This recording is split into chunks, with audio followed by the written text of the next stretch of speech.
ඊළඟ කාරණාව මම ඔයත් අංගෙන් විමසලා බලනවා. පින්වත්නි, භාග්‍යවතුන් වහන්සේට දානයක් පූජා කළාම ඒ දාණයට මොකද්ද කරන්නේ?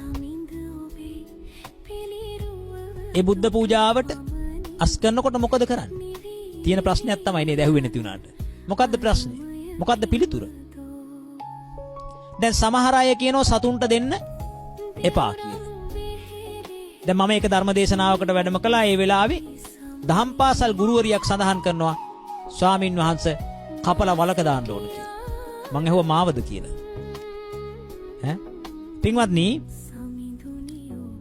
භාග්‍යවතුන් වහන්සේට පූජා කරපු දාණය අපි හිතමු කපලා වලක දැම්මා කියලා. ඒ වල ඇතුලේ පණුව නැද්ද? එහෙනම් ඒත් පණුව කරනවනේ. එහෙම අකුසලයක් පිරෙනවා නම් ඒත් ඒකෙන් මිදෙන්න බෑනේ. එහෙනම් මොකද්ද කරන්න ඕන? මොකද්ද?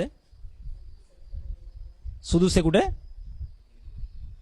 දැන් භාග්‍යවතුන් වහන්සේට පූජා කරපු දාණයට කවරක්ද කරන්නේ කියන කාරණාවට විසඳුම මම මෙන්න මේ විදිහට දෙන්නම්. එතකොට ඔය ඇත්තන්ට පැහැදිලිව තේරුම් ගන්න පුළුවන්. දැන් මම ඔය ඇත්තන්ගේ නිවසට වැඩියොත් ඔය ඇත්ත මට දවල් දානේ පූජා කරනවා. දානේ පූජා කරාට පස්සේ මම දානේ වළඳනවා. ඔය ඇත්ත මගේ පාත්‍රයේ සෝදන්න අරගෙන යනවා. ඒකේ තියෙන ඉඳුල් ටික විසි කරනවා. එහෙනම් ඔබ පූජා කරේ මොනවද? දානේ. අයින් කරේ මොනවද? ඉඳුල්. ඒ විදිහට හිතන්න. භාග්‍යතුන් වහන්සේට පූජා කරේ මොනවද? දානේ. භාග්‍යතුන් වහන්සේගේ මේසේ මතින් ඉවත් කරන්නේ මොනවද? ඉඳුල්. ඉඳුල් ටික කාට දැම්මත් ප්‍රශ්නයක් නැහැ. දැන් තේරුණාද? ඒක සරල කිසිඳු අකුසලයක් සිද්ධ වෙන්නේ නැහැ. කුසලයක් වෙන්නේ මෙන්න මෙහෙමයි. භාග්‍යතුන් වහන්සේට බුද්ධ පූජාව තිබ්බහම ඒ කුසලයේ අම්මට රැස් වෙනවා. ඊට පස්සේ බුද්ධ පූජාව ඉවත් කරාන් පස්සේ බුද්ධ පූජාවේ ආසනය සුද්ධ කිරීමේ කුසලය වෙනම රැස් වෙනවා.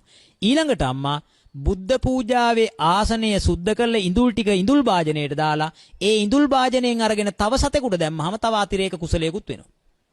හැබැයි මේසය මත තියෙද්දි බුද්ධ පූජා මේසය මත තියෙද්දි සතෙකුට අරගෙන යන්න එපා. ඒ බුද්ධ පූජාවයි ඔයා අයින් කරන්නේ.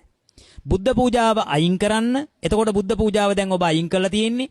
දැන් ඒක ඉඳුල්. ඒ ඉඳුල් ටික ඔබ දානවා කොහෙටද? කුණු කූඩේකට දානවා. ඒ දාලා ඉවර වෙලා ඒ අයින් කරාට පස්සේ අන්නේ ඉඳුල් ටික අරගෙන ගිහිල්ලා සතෙකුට දැම්මට කිසිදු ගැටලුවක් නැත. ඒ කියන්නේ බුද්ධ ආසනයේ තියෙද්දි හිතන්න එපා. බුද්ධ ආසනයේ තියෙද්දි ඔබට හිතුනොත් එහෙම මේ ටික මට දැන් බල්ලෙකුට පූජා කරන්න පුළුවන් කියලා ඒක නුසුදුසුයි. ඒක බුද්ධ පූජාව හොරාගත්තා වගේ වැඩක් වෙන්න පුළුවන්. ඒක ඔබේ ඉඳුල් භාජනයකට අරගෙන ඊට පස්සේ ඔබට පුළුවන්කම තිබෙනවා සතෙකුට දාන්න.